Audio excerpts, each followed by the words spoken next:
Alright, so this is my 1996 LX450. It hasn't made it to the trails quite yet this season, so we're just doing a quick walk around video on it, I guess, until we get it done enough for that. Basically, it's on a 3.5-inch Dobinson's lift. Not really much to see in there. It's on 37s, some Spider-Lock beadlocks. Most importantly, it is LS swapped. This is a 6.2 liter out of I think a 2009 Denali. It's got a 6L80E, that's out of a 2008 Escalade. There was also the matching Escalade engine in here. That blew up, don't want to talk about it, whatever.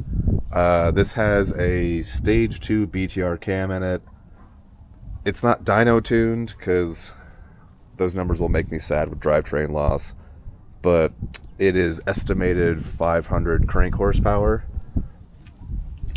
The exhaust is full custom, which of course means I need to redo a bunch of it. And it dumps out the back there, nice and tight, high and tight. Just rocks and stuff like that. I mean, for the most part, it looks very much like just your standard lifted cruiser, just with LS.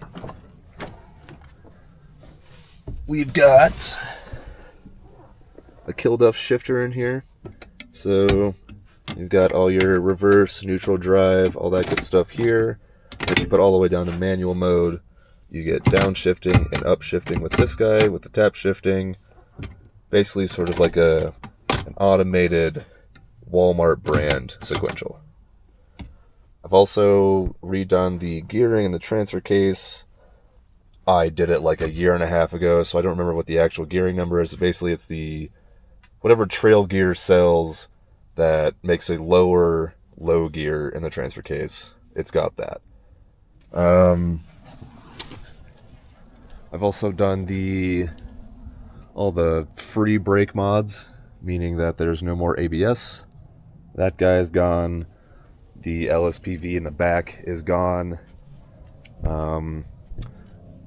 Because I was recently in a traffic incident where someone slammed on the brakes in front of me, and surprise, surprise, the stock brakes on this thing with 37s couldn't stop in time. Thankfully, my little Harbor Freight bumper that I've got going on here was good enough where I didn't take any damage, but I had to pay for someone's new back bumper, so that's why I did all that brake work. Still sort of figuring out the very loose end stuff for the swap. That's why all that wiring isn't quite finished yet. Had some issues with overheating because the fans weren't working. Got that sorted out. Biggest thing right now that's keeping it from driving, or at least driving on trails, is bump stops. Because right now as it sits at full compression, the drive shaft will hit the oil pan, which is rad. I've got bump stops in the back for the 37s. At some point I will be cutting the body to fit those. That's just not a this season kind of thing. And of course that bump stop fell apart in that coil, so I gotta take that apart anyways.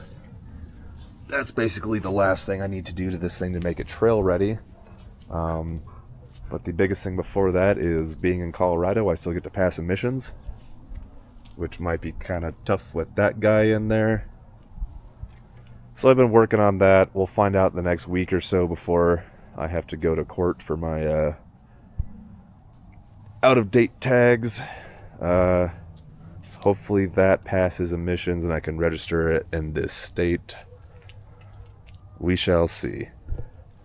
But if nothing else, she does run absolutely mint.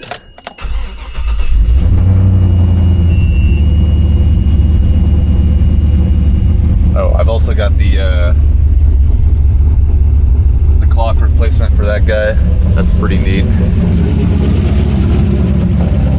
But for more poorly welded together exhaust system. It's just on cats, no mufflers right now, so it doesn't sound great tone-wise, but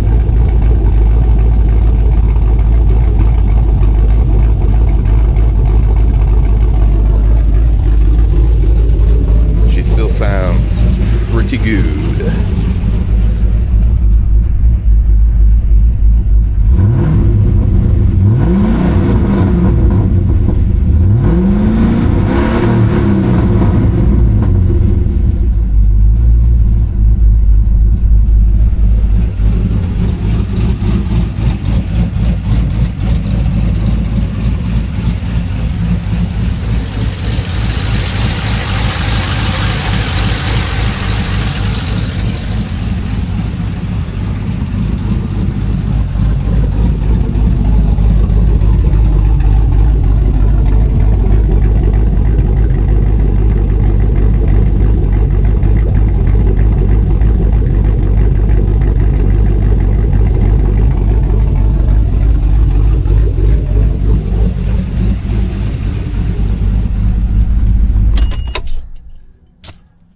Yeah, so basically this whole thing, I'd say grand total between the lift and the swap and all that good stuff and how much custom work had to be done to it, I'd say I'm probably 2 years into this build, and it's been on maybe like 3 trails. That is by far the most expensive build I've ever done, the most amount of time ever put into one. So sort of a fuck the budget, just build it kind of thing. So hopefully it gets on trails soon, because I am tired of it sitting in my driveway. But I also know that this swap is becoming more popular now. Obviously still not a super popular swap, especially in this chassis. So if anyone has any questions on specifics on this guy, obviously I'm happy to answer anything, because I would have killed for someone to help walk me through all this stuff on this guy, because there was a lot of just sitting at it and just hours of staring trying to figure stuff out. Yeah, she should be solid. I mean, 500 horsepower. I mean, it's got the stock torque converter, so we'll see how that does on the trails. With the re-gear and the transfer case and the new transmission, first gear has about triple the crawl ratio of stock, and these brakes can just barely hold this thing in place on flat pavement. So that might be an issue on rocks. We'll find out. It's a problem that we will discover as we go. But until then, it sure does look nice sitting in the driveway.